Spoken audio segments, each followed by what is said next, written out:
Okay, ఇంకొంచెం front వ్యూలో కూడా దీన్ని రీసైజ్ చేద్దాం. ఇంకొంచెం స్కేల్ కూడా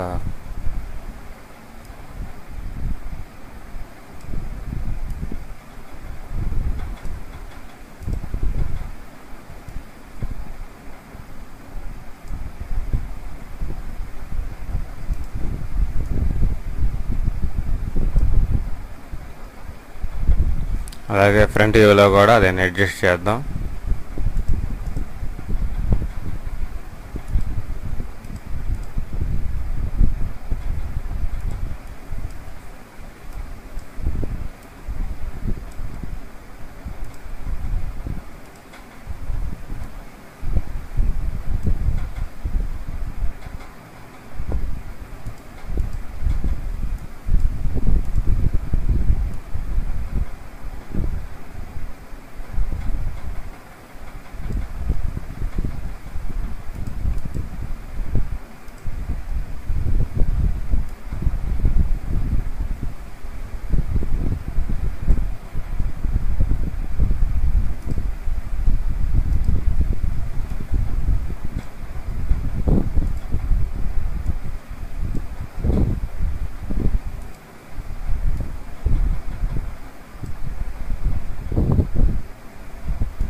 మనకి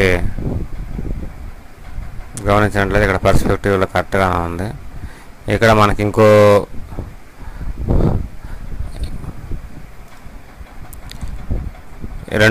ఇప్పుడు రెండవ లెగ్ని మనం క్రియేట్ చేయాలి. అయితే పెల్విస్ని సెలెక్ట్ చేసి రెండో లెగ్ని క్రియేట్ చేయడానికి ముందే ఫస్ట్ లెగ్ ఏదైతే ఉందో మనం క్రియేట్ చేసామో దాన్ని రీసైజ్ చేసుకున్న తర్వాత రెండో లెగ్ క్రియేట్ చేయడం మంచిది. ఎందుకంటే ఫస్ట్ లెగ్ మనం రీసైజ్ చేసిన తర్వాత రెండో లెగ్ క్రియేట్ చేసినప్పుడు మనం ఏదైతే ఫస్ట్ లెగ్ని రీసైజ్ చేసి ఉంచామో అదే సైజులో రెండో లెగ్ కూడా క్రియేట్ అవుతుంది. అప్పుడు మనకి వర్క్ అనేది తేలిక అవుతుంది. మళ్ళీ రెండవది కూడా మనం సైజుని సరి చేసుకోవాల్సిన పని ఉండదు కాబట్టి వర్క్ అనేది తేలిగ్గా ఉంటుంది. కాబట్టి ఫస్ట్ దాన్ని కరెక్ట్ చేసిన తర్వాతే రెండో దాన్ని క్రియేట్ చేయడం మంచిది.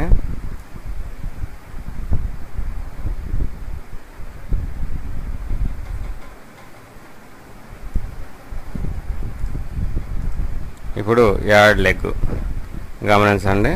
ఇందాక మనం ఏదైతే రీసైజ్ చేసామో అదే సైజుతో ఈ రెండోది కూడా క్రియేట్ అయింది. ఇప్పుడు మనకి వర్క్ అనేది తేలిగ్గా ఫినిష్ అయింది. తర్వాత మనం క్రియేట్ చేయవలసింది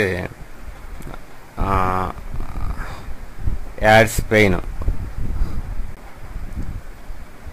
ఇప్పుడు యాడ్ స్పెయిన్ అన్నప్పుడు